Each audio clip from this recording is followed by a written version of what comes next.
Hello po, kamusta po kayo? Sana po nasa maayos po kayong kalagayan. Muli po, ang inyong lingkod, si Kamanong po ay nagbabalik po muli at tayo po ay magsama-sama magkomentuhan dito po sa Tambayang Makabayan. Mag-umpisa na po tayo. Komentuhan po natin. Ito pong tinatawag na si Bendalo at tinatawag din daw pong Mang Kanor, mga kababayan. Ay nagpasalamat po siya doon po sa apat na mga ex-bodyguard ni Saldico, ex-marine, ex-soldiers na bumaliktad. Expected na raw po niya yon, mga kababayan. Ito po, basahin po muna natin. Ito pong kumakalat sa social media at pakinggan po natin at panoorin mamaya yung video. Ito po mga kababayan. Kumakalat po sa social media ang pagpapasalamat po ni Mr. Bendalo, di umano. Erwin Tulpo, nagpasalamat sa Diyos matapos bumaliktad ang apat na Brave 18 ex-marine. Salamat sa Diyos at naliwanagan ang isipan nila. Nagpasalamat po si Erwin Tulpo at ayon sa kanya, mga kababayan. At sa tingin nyo, maraming maniniwalang Pilipino, chairman ka ng Blue Ribbon Committee. Kung talagang itong mga tao na ito ay sinasabi mong ito'y hindi totoo ang sinasabi, bakit ayaw mo imbestigahan? At nang tuluyan ng malaman ng taong bayan kung sino talaga nagsisinungaling. Hindi po ba? Ito po, pakinggan po natin ang kanyang sinasabi dito po sa kanyang sa isa po sa interview sa kanya. Ito po. Ngayon, ang sentro ng impeachment trial ni Vice Ligtad na na Maleta Boys, sinasabi pinipilit daw sila ng ombudsman na pumirma. I don't know. Pero ako ho, expected ko na ho yun na magre-recount ho sila because talagang from the very start, alam naman ho ng lahat ng tao na those stories that they're making up. Paano naman ho napipilitin sila ng ombudsman? May kasama ho yata silang abogado rito, kasama na si Attorney Baligo, di ba? Then suddenly, atras po sila. Paano ho yun? Tapos ngayon, yung dati, isang affidavit na sila. Ngayon, talagang isa-isa silang gumawa ng mga affidavit nila. Siguro po, nakonsensya din ho siguro. Dahil nakita nila sa... Kasi kung talagang totoo yung sinasabi nila, hindi siguro ganun kadaming demanda ang abutin nila. Halos na ito na binanggit nila, nag-demanda including myself. Doon siguro sila naisip. Just to clarify, yung final ho namin sa Pasay, hindi po sila nag-a-appear. Ilang beses na po sinaptinan ng Pasay Fiscal's Office. Nobody's appearing. Sentun sa pagsisimula ulit ang Blue Ribbon, may Ligtad na na Maleta Boys, sinasabi pinipilit daw sila ng ombudsman na pumirma. I don't know. Pero Yan po mga kababayan. Siyempre, nakita naman po natin nung nagkaroon po ng kudita, nung hindi pa po nagkakaroon ng kudita, iniimbestigahan po ng Blue Ribbon yung mga ex-soldiers, ex-marine. Pero nung matapos na po ang kudita, nagkaroon na po ng kudita, wala na pong investigasyon. Hindi po ba? Bakit kaya hindi mo imbestigahan? Katulad po nito, sinasabi po ng 14 Brave, mga kababayan, ito po, napakalaking issue po ito. Suhulan po ito, perang malaki ito. Okay, buksan na natin to. Pakiramdam nyo na nag-recant yung mga kasama nyo at ang sabi, may mga ilan na rin daw kasamahan na nag-iisip na rin na sumama sa kanila. ay hindi po totoo po yung iba na magre-recount. Sila, decision nila yun, pero kami buong loob na rin para panindigan namin yung totoo yung sinasabi namin. Oo. Masasabi ko lang sa kasama ko, sana naisipan yung mabuti yung sinasabi nyo. Oo. Ang masasabi ko, top voluntary, top retired ka na Marines. Pero anong ginawa mo? Oo. Nagpadala ka sa pira. Sana naisipan mo mabuti yung kasama mo na naikayat mo silang tatlo na kayo ang nag-usap-usap na bumaliktad kayo. Yun lang, ma'am. Kanino nyo sinasabi yan? To whom is this addressed? Kasama kong- oo, sino to sa apat na yon? Ang sinasabi Sila niyo? apat. Silang apat. Yes po. Oo. So hindi totoo na meron gusto pang sumunod. Hindi po. Sila Oo. lang po yung nagdesisyon na Yung sinasabi niya na may financial assistance na binigay sa inyo, in-offer sa inyo, hindi totoo yun? Hindi po. Wala po. Pero ngayon, may ino-offer sa inyo? Ano yung sinasabi mo Mayroon na pong in-offer sa amin para sa kabila po. para bumaliktad? Yes po. Magkano? Yun po, 20 to 25 million po. Per person? Yes po, ma'am. Oh, pero walang pakiramdam nyo na nag-recant yung mga kasama nyo at ang sa... Hindi mo ba iimbestigahan niya, Bendalo? Ikaw mismo ang chairman ng Blue Ribbon Committee? Yung mismo sinasabi ng mga soldiers, ex-marine? Ito pong nakakulong ngayon. 10 po yata ang nakakulong ngayon. Dahil nga po, hindi inasikaso yung kanilang piyansa. Hindi po ba?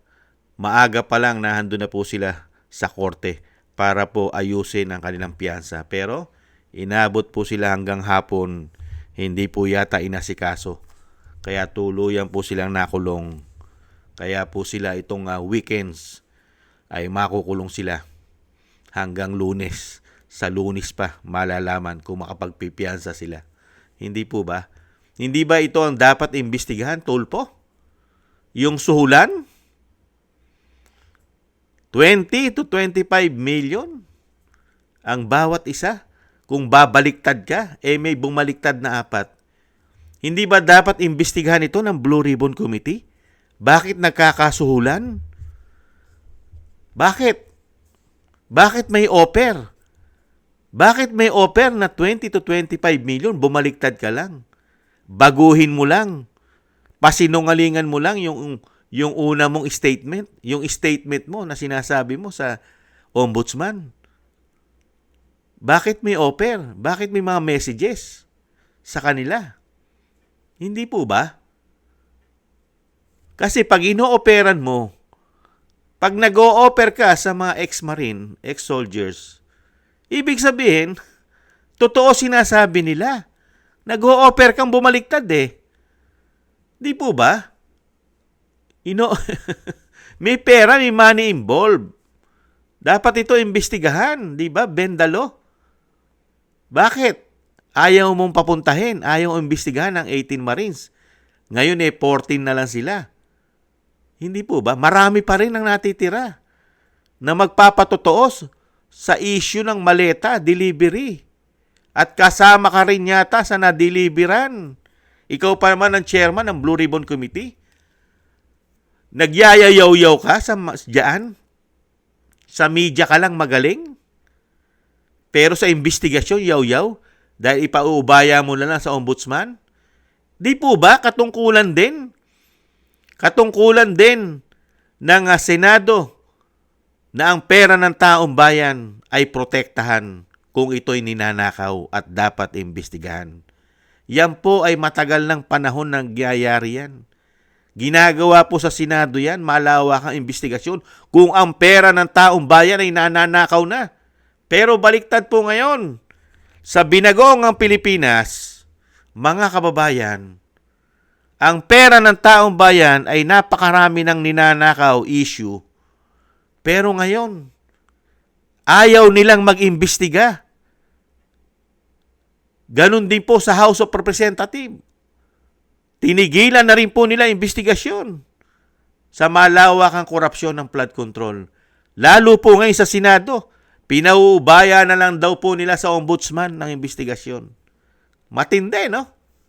Hindi po ba napakaganda na marami nag-iimbestiga sa korupsyon? Marami. Lalo-lalo kung may lumalabas na testigo. Dapat mo imbestigahan kung totoo.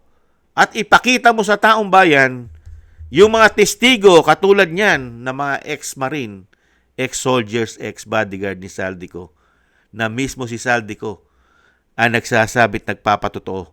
Kaya nga siya ginigipit din. Hindi po ba? Pero ayaw niyong imbestigahan. Noong nag-iimbestiga sila Senator Marcoleta, takot na takot kayo kaya nga pinipigilan niyo dahil sa takot. At ginigipit pa. Ngayon, gipit na sila dahil naipakulong na. Dahil sa investigasyon na ginawa nila sa mga soldiers, ex-soldiers, ex-marine. Hindi po ba? Kaya masyado pong halatain ng mga taong ito. Halatain. Dahil sila po ang may karapatan ding mag-imbestiga. Chairman ka ng Blue Ribbon Committee. Tapos ito lang ang sasabihin mo. Dahil itong mga tao na ito ay hindi totoo sinasabi. Expected mo na. Dahil nga sila'y natatakot na dahil sila'y dinidemanda. Dahil marami silang demanda, isa ka na sa nagdemanda. Hindi po ba yan nga ang ginagawa niyong taktika? Para masabi lang na hindi totoo ang sinasabi ng mga ex-marine, ex-bodyguards, ex-soldiers. Pinatungan nyo at kung ano-ano ang kinakaso ninyo para lang masabi na sinungaling sila. Hindi po ba? At dinadivert nyo ang issue. Pero ang taong bayan, kailanman ay hindi nyo na maluluko. Dahil ang pera ng taong bayan na napakalaki, trilyon, daan-daang bilyon, wala po kaming nakita. Lalo-lalo na ipinagmalaking flood control ng Pangulo. Ilan taon na, mahigit 2 taon na. Hindi po ba? Kaya dito po mga kababayan, yung sinasabi po ni Erwin Tulfo, na sinasabing mga maleta gangs di umano, sana po dumating ang kawakasan ng kanilang mga kasinungalingan di umano at pagko-cover up sa issue ng malawakang korupsyon. Dumating sana ang kawakasan ng kanilang paghahari sa ating bansa. Dahil ginawa po nilang sindikato ang ating bansa, lalong-lalo po sa korupsyon. Hindi po ba? At tayo po ay magiging masaya. Majority ng mga Pilipino ay magiging masaya pagka po isang agila ng Mindanao ang dadapo at magiging presidente ng Pilipinas. Palagay po ba natin sa tingin nyo? Makikita pa natin ang muka na kala mong kay saya-saya at nagdiriwang sa kasiyahan itong mga Tulfo, mga kababayan. Sana po dumating yan nang ang taong bayan ay magkaroon po ng katarungan sa mga tao na sakim sa kapangyarihan at sa pera. Dahil unang-una, Mr. Bendalo, questionable pa ang yaman mo. Maraming mga Pilipino ang nagtataka. Isa kang broadcaster, nakaipon ka ng mahigit 400 to 600 million? Nagtatanong nga rin yung mas matitindi at mga malalaki pa sweldo sa'yo na hindi raw sila nakaipon ng ganyang kalaki. Questionable pa rin yan. Hindi po ba? Maraming salamat po mga kababayan. Yan po si Erwin Tulfo. Masayang masaya po mga kababayan dahil may bumaliktad. Pero sa kanyang kasayahan na siya po ang chairman ng Blue Ribbon Committee ay takot na takot pong imbestigahan ito po mga ex-soldiers, ex-marine. Takot na takot yata. Dahil sa tapang ng natitira ginigipit. Sa tingin ba niya hindi magsasalita yang harapan sa kanya? Dahil sila'y ginigipit na? Hindi po ba? Maraming salamat po sa nagusto po natin ng Bayan Makabayan sa YouTube at TikTok. At ganun din po sa inyo pong mga nagko-comment, like, share, subscribe at patuloy po nagsusubscribe. Thank you po, mabuhay po kayo. At shoutout din po sa mga nagbibigay po ng tulong at biyaya. Shoutout po sa inyong lahat. Mabuhay po kayo. Thank you po sa inyong lahat. At ingat-ingat po kayo sa inyong pumapagawa at God bless po sa inyong lahat. At muli po mga kabayan, tiis-tiis lang po tayo at doble ingat po kayo. God bless po. God bless din po sa inyo lahat. Bye-bye.